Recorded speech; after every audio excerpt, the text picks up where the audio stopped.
جہاد ایک جنت کا دروازہ ہے، جس نے اس در سے روگردانی کی، اللہ تعالیٰ نے اس کو رسوائی اور ذلت کا پیراہن پہنا دیا اور ذلت اس کا مقدر بنی۔ دوستو، جہاد کی 3 قسم پر ہے۔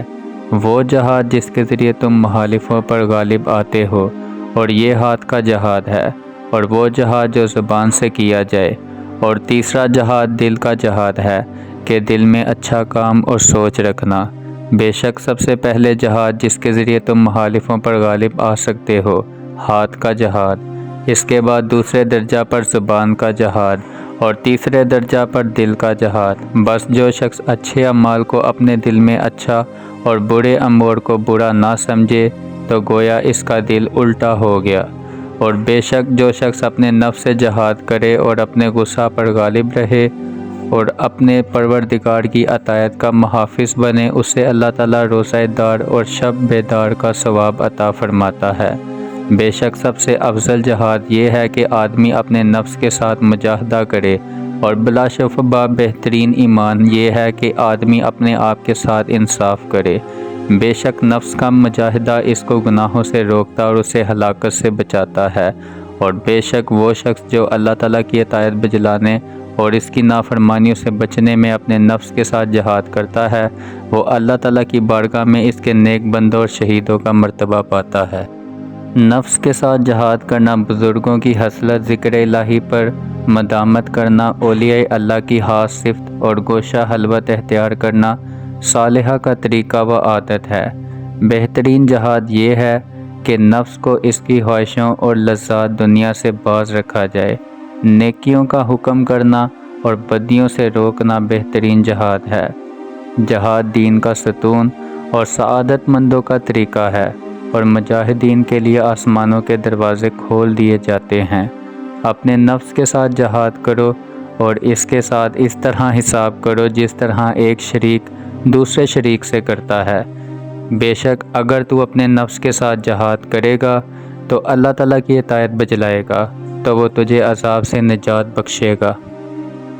اپنے نفس کے ساتھ جہاد کرنا نہایت افضل جہاد ہے، اور اپنے نفس کے ساتھ جہاد کرنا اور گناہوں سے جلدی تائب ہوتا ہے کہ اپنے رب کی طاعت و فرما برداری میں کامیاب ہو جائے گا۔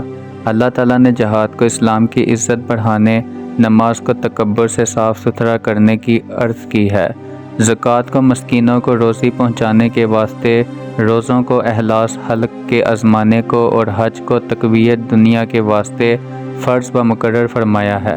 اپنے دین کی حفاظت کے لیے تلواریں چلاؤ، تلواروں کو نیزوں سے ملاؤ اور اللہ تعالیٰ سے مدد مانگو۔ اللہ تعالیٰ نے چاہا تو تم کامیاب ہو جاؤ گے۔ اور نفس کو اس کی خواہش سے روکنا نہایت مفید جہاد ہے، اور حرص کو روکنا، لالچ اور طمع کو جڑ سے کاٹنا، اور غصے کو بردباری سے فروغ کرنا علم کا ثمرہ ہے۔ کسی شخص کو میدان میں آنے کا مقابلہ کے لیے مت بلاؤ، اور اگر تجھ کو کوئی بلائے تو پھر پیچھے نہ رہو، کیونکہ جو شخص مقابلہ کے لیے پہلے ہاتھ اٹھاتا ہے وہ سرکشی کرتا ہے، اور سرکش ہلاک ہو جاتا ہے۔ نفس کے ساتھ جہاد کرنے کے لیے یہ بات کافی ہے کہ ہمیشہ تو اسے مطلوب رکھے اور اس کی خواہشات پورا کرنے میں اس کے ساتھ لڑتا رہے۔